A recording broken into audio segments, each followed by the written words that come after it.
Gracias, María, por la información del tránsito vehicular.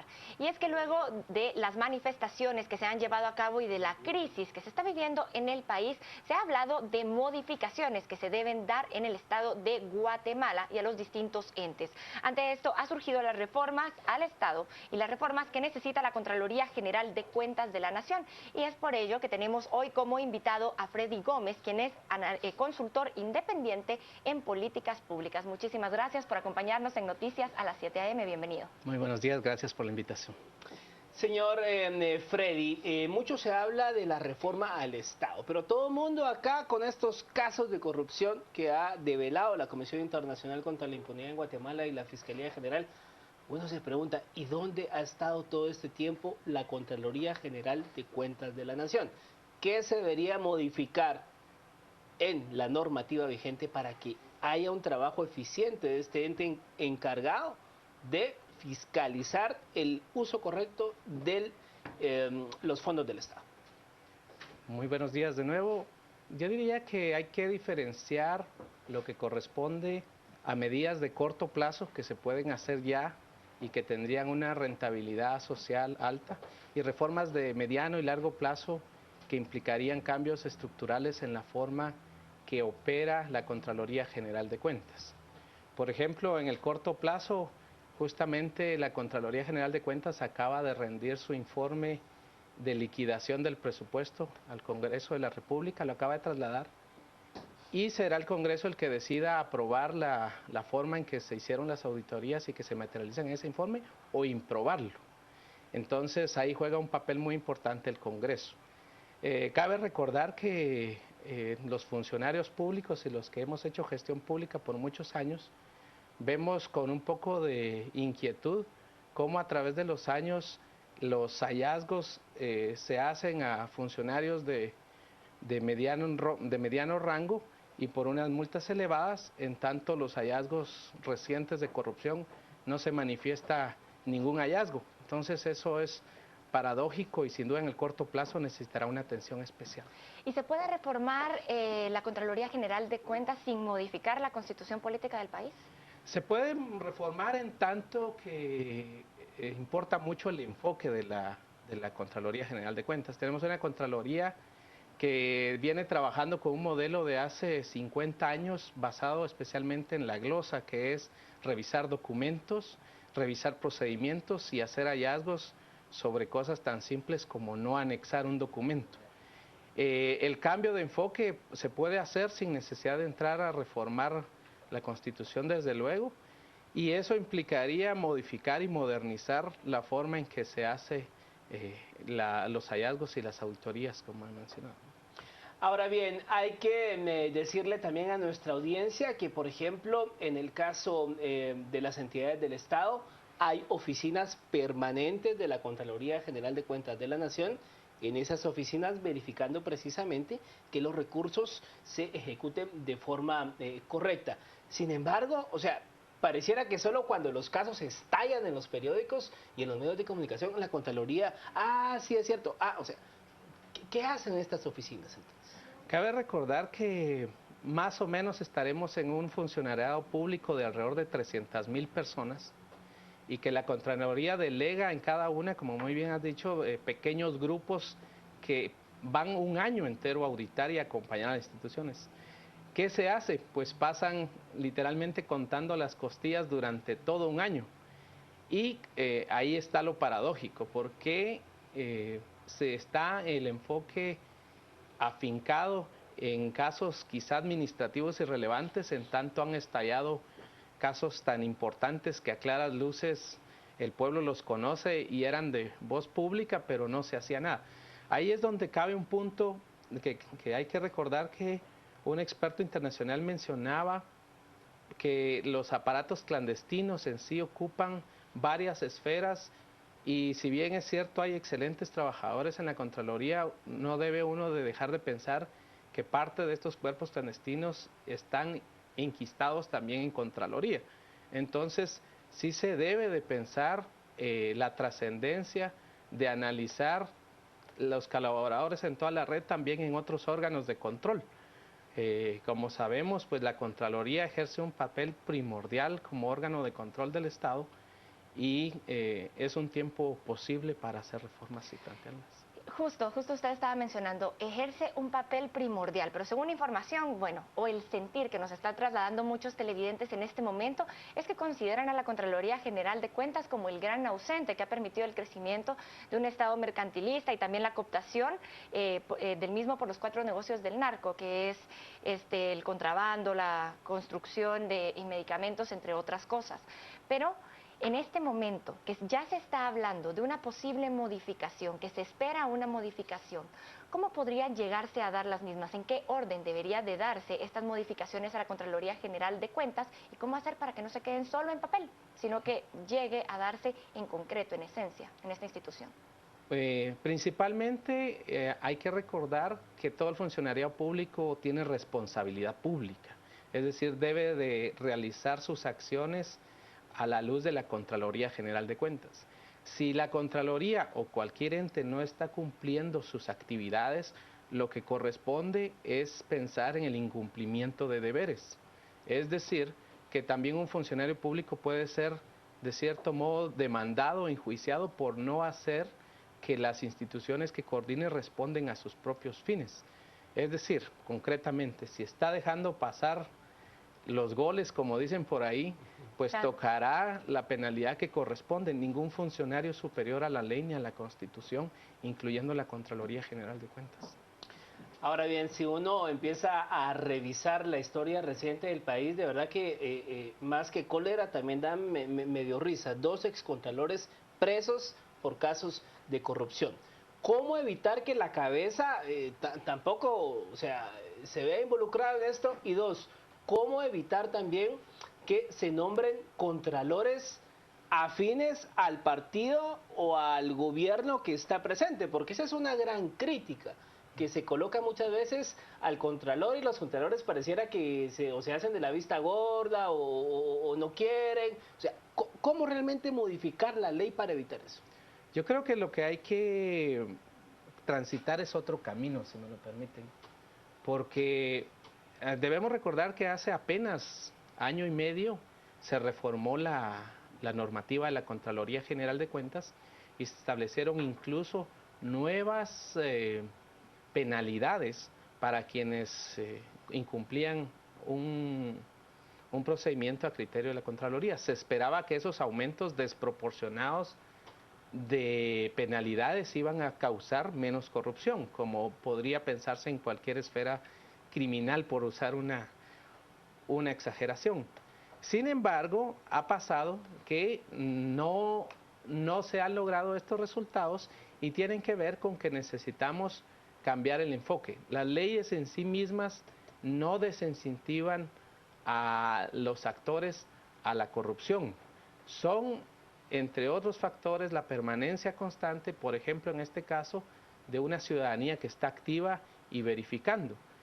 Pongo el caso específico de las penalidades y las rebajas que establece la Contraloría General de Cuentas. A la fecha no hay una normativa de cómo se establecen y por lo cual son discrecionales.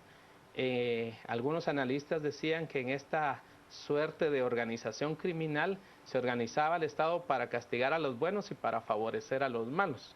Cuando existe esa discrecionalidad, esos son los instrumentos con los que se favorecen a ciertos sectores. Entonces, hay medidas que se pueden hacer ya de transparencia en Contraloría y en general en otras instituciones públicas. Pero hablando de estas medidas que se podrían llevar a cabo, parte del trabajo que está realizando la CICIG en Guatemala es disminuir los niveles de corrupción, o este es el objetivo, trabajar directamente con el Ministerio Público. ¿Usted consideraría que sería necesario, como parte de estas medidas que usted estaba hablando que hay que realizar dentro de la Contraloría, que intervenga la CICIG, que la CICIG llegue a fortalecer la Contraloría General de Cuentas?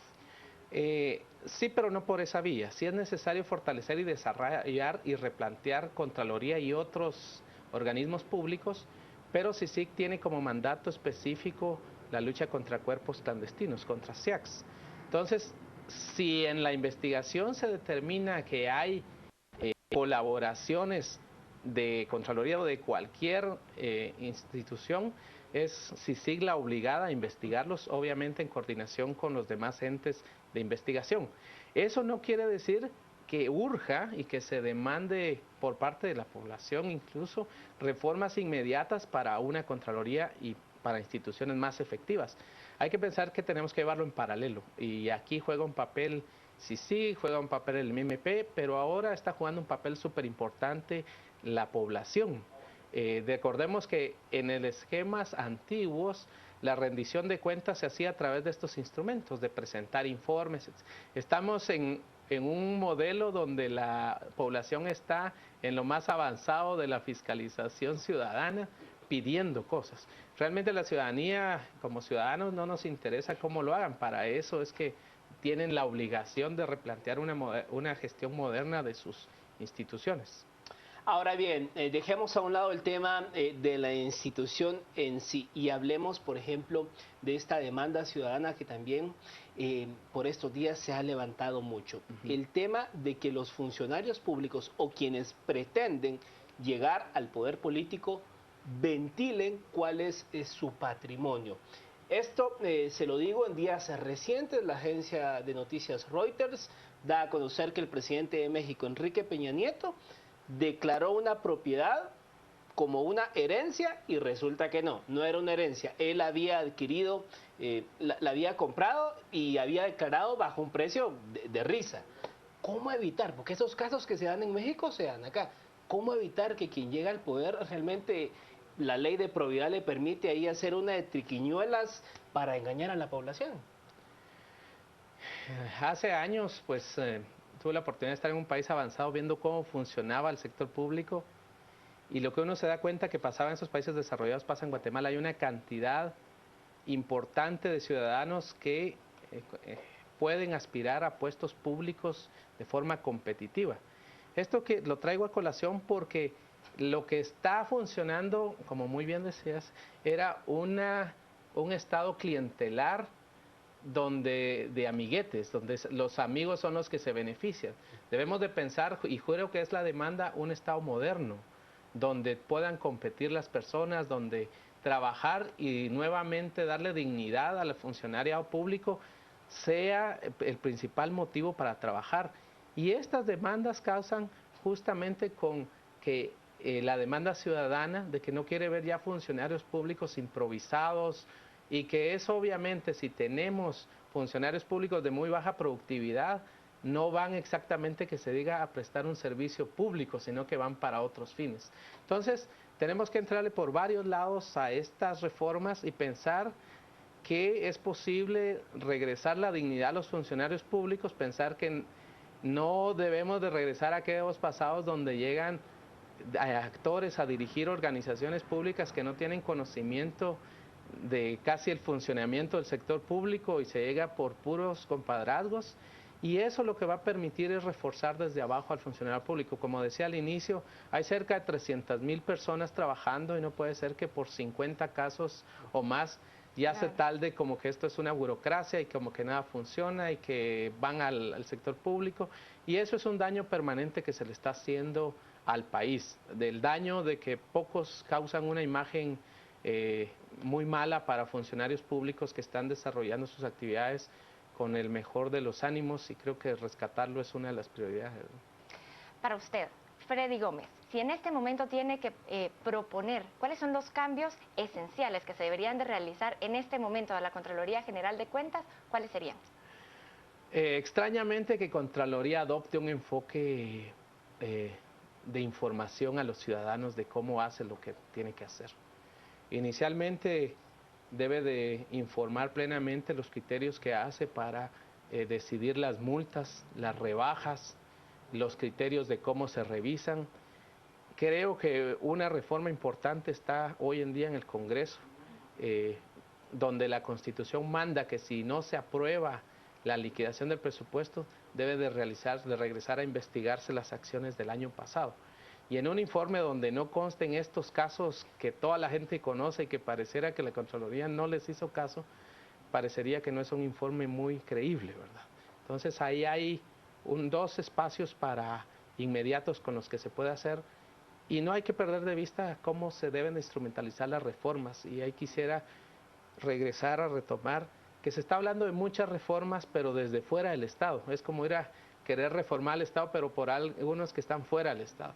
Creo que en el sector público hay excelentes profesionales que pueden dar luces de cómo reformar el Estado a través ya de muchos años y que han estado esperando oportunidades para plantear las reformas. Creo que el caso del CE es muy ilustrativo de cómo las reformas pueden venir desde adentro, gozar de cierta credibilidad, contrario a propuestas que ya habían sido manoseadas de la reforma de partidos políticos. Solo brevemente quisiera preguntarle qué opina usted de todos estos fideicomisos. No hay a ciencia cierta un dato exacto de cuántos fideicomisos ni en qué banco los maneja el Estado.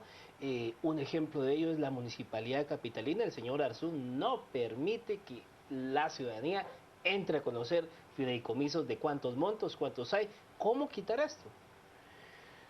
Mira, realmente fideicomisos es una figura de muchas que se han ensayado bajo el ánimo de agilizar la ejecución de los presupuestos y de los recursos.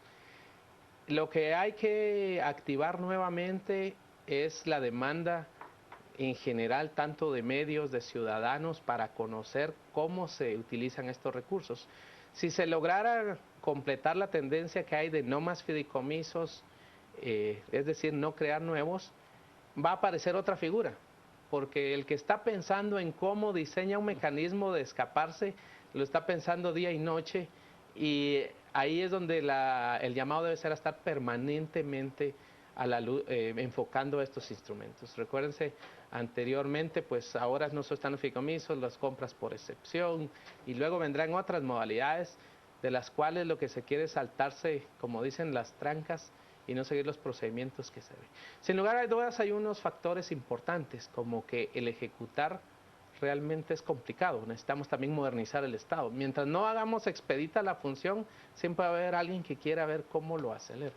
Muchísimas gracias, Freddy, por acompañarnos hoy en Noticias a las 7 a.m. Nos hemos quedado sin tiempo, pero le agradecemos muchísimo. Este tema para mucho más, pero llegó el momento de saludar a nuestra compañera Reni Bake, que nos tiene información económica.